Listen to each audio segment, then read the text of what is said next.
Benny, let me bring you in. You've been waiting patiently here. One of the great advantages that Donald Trump has is that in 2020, Joe Biden was able to run as the anti-Trump after a very difficult year for the country with the pandemic, which wrecked all Trump's economic plans, as it did everywhere around the world. This time, Biden has to run on his own record, and his approval rating says it all on almost every key policy initiative, from immigration to the economy to crime, you name it. He's in the tank with the American people. That has got to help Donald Trump, hasn't it, in a general election? Yeah, like not good, not a great strategy, actually, what Democrats have done. First off, could you imagine being a Joe Biden voter right now? Like, can you name a single accomplishment that you'd be particularly proud of? There's nothing less cool than being a Joe Biden voter, especially as a young person. And that is why you're seeing young people abandon Joe Biden. I'm looking at NBC News polling right now in front of me. The #1 problem with Joe Biden's coalition: young people are abandoning Joe Biden. Donald Trump is winning with voters ages 18 to 34, 46% to 42%. When was the last time you saw that for a Democrat? But it gets even worse. Donald Trump is leading with Hispanics, and Joe Biden has collapsed in his support with Black Americans, down to 63%, a collapse of 25 points since taking office. Also, they have turned Donald Trump into a gangster. That also a big mistake. You've made an icon out of your political rival. You've given him a mugshot, as you can see here behind me in the studio.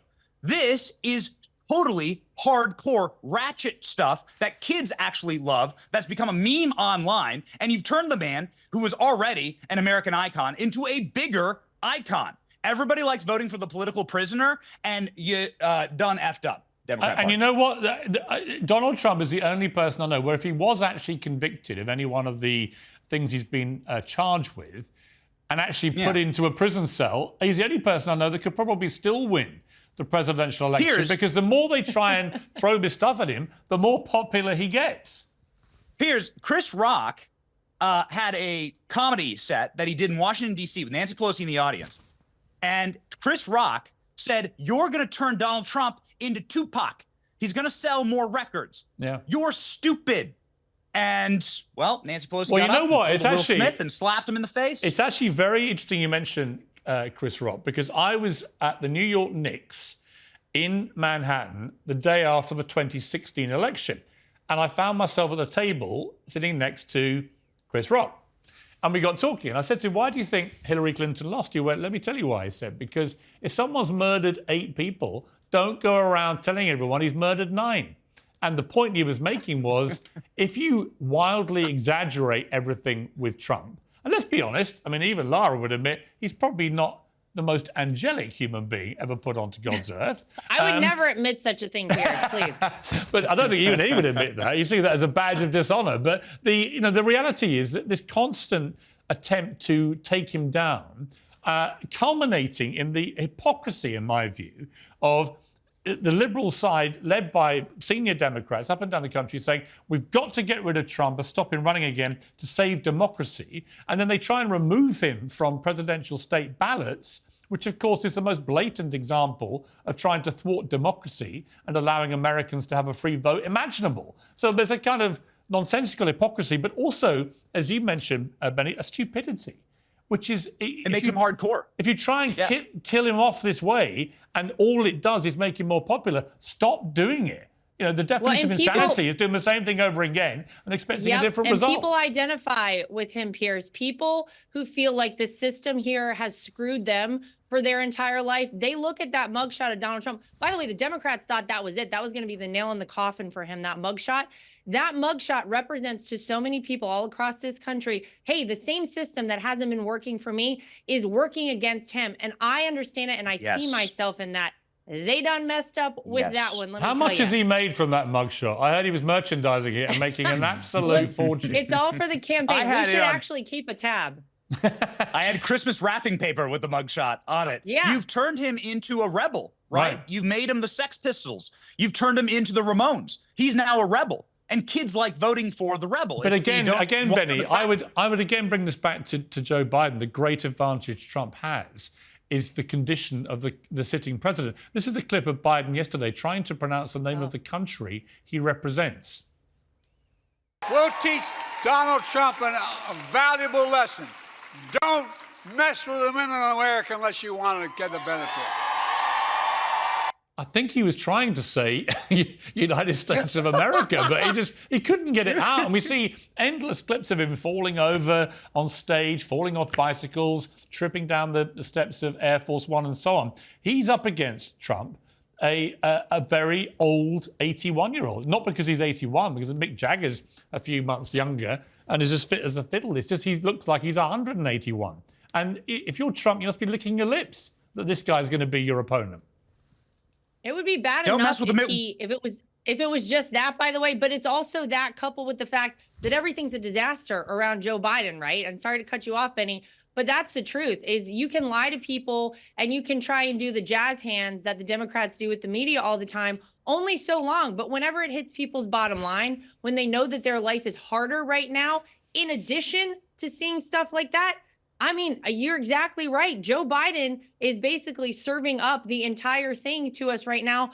I hope that that there's no funny business with 3 a.m. dumps this time around. That's all I'll say. Benny, I mean, in the end, Trump, he's got at some stage got to choose a vice president pick. Who, if you were him, who's the smart play for Trump?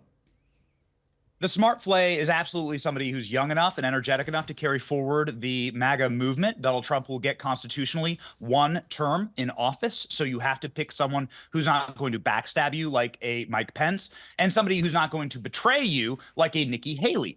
And so you should choose somebody like either Tucker Carlson or Vivek Ramaswamy, who are true believers, but are younger and who have this long stretch of a political career ahead of them, so that you have a torch to pass when you are done with term 2. Okay, Lara, what are your thoughts on VP pick? You probably know. Well, I wouldn't, and I would never break any news here tonight. Of course, that's I not want my you to thing break tell. news. If I did know. I agree with Benny. I think that you've seen a lot of the youth coming into this party in a way that really, I think, was very unexpected for people. Look at Vivek. And I mean, the energy this guy brings. I was on stage with him last night with my father-in-law. He's incredible. But whoever it is, I can guarantee you this, they will be an America First patriot. They will be somebody who, as Benny said, will carry the mantle of this movement, because my father-in-law changed the entire face of politics in this country. He changed the Republican Party. It will have to be someone who is in line with him on that front. And it's exciting stuff. We're breaking history. We're making history over here. All right, Laura, you mentioned change there. So I want to just ask you maybe a more difficult question.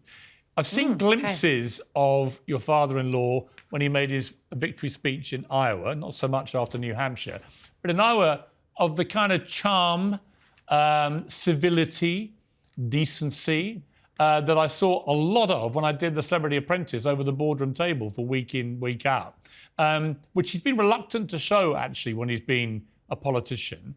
Is he capable at his age now of actually pivoting to a slightly more, dare I say, if he was to be re-elected, a less bombastic, slightly more inclusive president? Well, it is Donald Trump. So to make a prediction like that would be, he'll do what he thinks is best. And the interesting thing with him is, yeah, you probably saw 2 very different Donald Trumps in the Iowa victory speech and in last night's New Hampshire victory speech. But he chooses his tone based on the moment.